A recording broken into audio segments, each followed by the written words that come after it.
Nós estamos recebendo aqui no estúdio a geriatra do Hospital de Base de Rio Preto, doutora Laura Cardoso.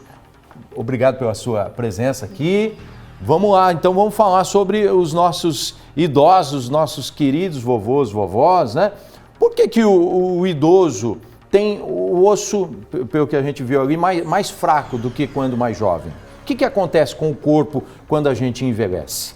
Então assim, se hoje eu sofrer uma queda, eu cair da própria altura, é um impacto baixo. Então, eu não vou fraturar nenhum osso. Por que o idoso, ele cai da própria altura e ele fratura? Ou às vezes ele fratura e cai, por conta de algumas doenças que vai acumulando que tem fator de risco. A idade, mulher tem mais osteoporose do que o homem, por conta dos fatores hormonais. Se esse paciente fumou durante a vida inteira, teve etilismo. Então, assim, tem vários fatores de risco que faz esse paciente deixar o osso mais fraco. E se a gente trata essa doença, que é a osteoporose, a gente evita desses pacientes ter a fratura. Então, não é questão só da idade. Entendi. É as comorbidades que a gente vai adquirindo com o passar dos anos na nossa vida. O músculo também fica mais fraco? Com certeza. Então, hoje existe um termo que é a osteosarcopenia, porque além da osteoporose, nós precisamos tratar o músculo desse paciente. Porque assim, qual que é o pico de massa que eu vou ter na minha vida de músculo? O meu pico vai ser entre 35 e 40 anos. Então, o que eu conseguir juntar de músculo até ali, vai ser o meu máximo. Dali para frente, eu vou ter uma perda de massa muscular. Por isso que é importante a gente passar com o geriatra antes da gente perder esse músculo. A gente precisa fazer exercício resistido. Então, aquela ideia que a gente tinha antigamente, idoso precisa fazer caminhada para viver mais. Não. O idoso, para viver mais hoje, ele precisa de musculação. É exercício resistido, é academia, é fisioterapia, é pilates. Então, ele precisa ter músculo. Por quê? Porque é próprio do envelhecimento que a gente tem essa perda muscular.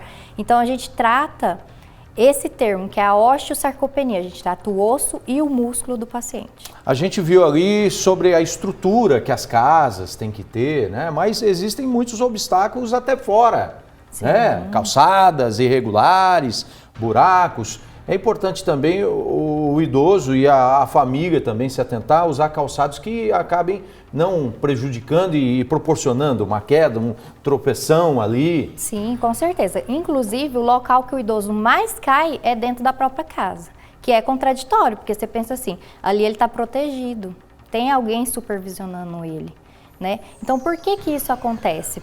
Pela falta de adaptação do ambiente na casa desses pacientes. Então, assim, muitas pacientes chegam no consultório e falam, doutora, mas eu não vou pôr barra, eu não vou pôr no corrimão, não vou adaptar o piso para antiderrapante, porque eu não caí, eu tô bem. Então, assim, eles não entendem o quê? Que isso é uma medida de prevenção. Você adapta o seu ambiente do domicílio. E se você tiver uma tontura e desequilibrar, você tem onde apoiar e não vai cair. Agora, a maioria da população espera cair, fraturar, passar por uma cirurgia, ter toda a intercorrência daquela fratura, para depois adaptar o ambiente. Então, hoje eu estou aqui para falar para vocês que estão em casa, adaptar o ambiente de casa, porque isso vai prevenir de você ter uma queda. Outra coisa importante que a gente até viu aí no vídeo da idosa, usando chinelo. Idoso não pode usar chinelo. Então, assim, você pode usar o chinelo, mas tem que ter uma presilha atrás, porque eles tropeçam no próprio chinelo e caem. Entendi. Então, não é o sapato mais apropriado para o idoso. Lógico que a gente tem assim, que outra coisa que não pode ter dentro de casa? O tapete. Aí elas falam, porque foi minha tataravó que fez o tapete, tem um sentimento por aquilo ali, né? Então pega o tapete, faz um quadro.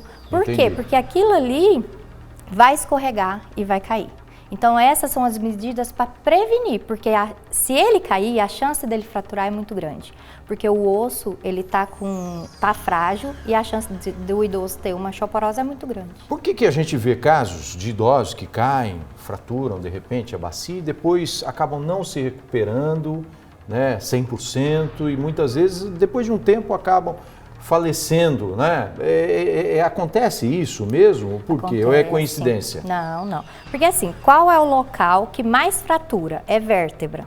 Então, só que é pouco diagnosticado. É aquele idoso, tô com dor nas costas, toma um remédio para dor, fica um pouco de repouso, melhorou. Ele teve uma fratura, ele nem sabe que ele teve uma fratura. Então, qual que é essa fratura, que é aquele que vai para o hospital, que é uma fratura de fêmur, que é muito comum do idoso cair da própria altura e ele fraturar o fêmur. Então, como que é o pós-operatório? Isso depende muito da prótese. Então, tem prótese que a gente coloca e com 2 dias o paciente vai embora e vai embora andando, e é vida normal. Tá? Agora, existem outras que precisam de um tempo mais de repouso, mas com fisioterapia. Só que assim, 30% dos idosos, eles não voltam a andar por medo de cair de novo. Entendi. Então, por mais que a cirurgia foi um sucesso, que a gente teve uma boa reabilitação com a fisioterapia, mas ele não volta a andar por medo de cair. Então, o geriatra está ali para tratar isso, porque a gente precisa voltar à funcionalidade do nosso idoso o quanto antes. Doutora, eu vou pedir para que a senhora permaneça aqui no estúdio, porque aproveitando até a presença da senhora, geriatra, né, hoje começa o inverno, ou melhor, já começou o inverno. E nessa época de baixas temperaturas, né, quem tem mais de 60 anos sente mais os efeitos do frio do que as pessoas mais jovens. Aliás, daqui a pouquinho a doutora vai falar que com esse frio o risco de queda é maior. Já ela vai falar isso. Agora, por questão desse frio, por uma série de alterações provocadas no organismo pelo envelhecimento,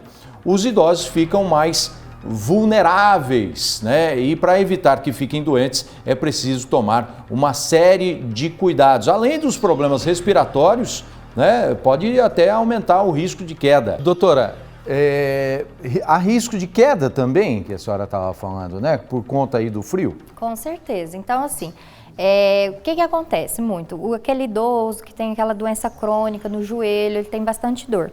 O que acontece no frio? Ele está com muita dor no joelho, o joelho trava e ele cai. Então, é comum a gente aumentar o risco de quedas aí, né, no inverno. Outra coisa, põe meia, que é o adequado, né? O paciente idoso no frio usa meia, usa luva, mas aí põe meia e chinelo.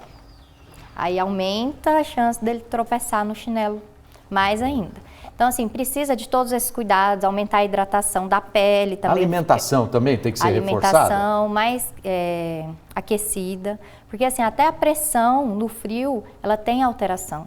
Então, é importante a gente fazer esse acompanhamento médico, ver o que eu posso tomar para prevenir de eu ter uma doença respiratória, uma pneumonia nesse frio. Mas assim, eu ressalto o quê?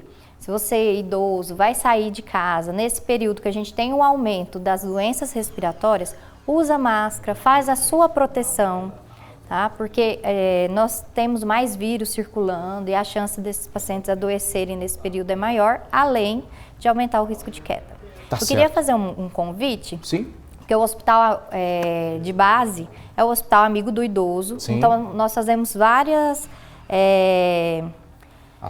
ações para conscientizar a população Sim. sobre doenças, porque quanto mais a população souber das doenças, Sim. mais nós vamos prevenir, mais nós vamos colher esse fruto bom disso. Sim. Tá? Então, na próxima quarta-feira, nós vamos estar lá no hospital de base, no anfiteatro da FAMERP, Sim. junto com a Liga da Geriatria e o Hospital Amigo do Idoso. Nós vamos dar uma aula sobre queda, vamos ter ortopedista, fisioterapeuta, enfermeiro. Eu vou estar lá também ministrando a aula, para a gente conscientizar a população o que eu posso fazer mais por esse paciente. A gente está aberto a toda a população. Eu vou deixar o link para inscrição, só para a gente ter contato, assim, saber quantas pessoas Sim. que vão participar. Vou deixar com a produção. Se Sim. alguém tiver Depois em contato, pode entrar em contato com a gente, que a gente está aqui para orientar e prevenir todas essas doenças na nossa população idosa. Ter uma qualidade de vida com segurança. Com certeza. E para envelhecer bem, eu preciso ter músculo.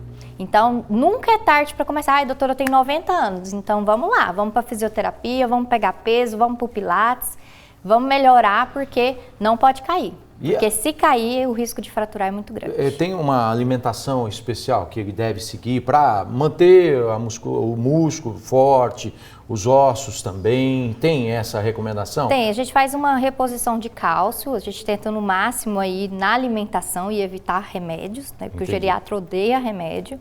Então a gente tenta que o idoso consuma a quantidade de cálcio necessária por dia na alimentação. Sim. E uma suplementação de proteína. Então, suplementos que tem proteína, ou se o idoso consegue ter apetite e ingerir a quantidade de proteína diária por dia, porque é igual nós jovens na academia. Se eu for estimular aquele músculo e eu não repor proteína, aquele músculo não vai fortalecer, aquele músculo não vai crescer. Então é importante esse paciente idoso fazer esse acompanhamento para a gente poder ganhar músculo. Tá certo. Doutora, muito obrigado pela sua visita aqui imagina. e essa orientação para o nosso público. Obrigado, viu?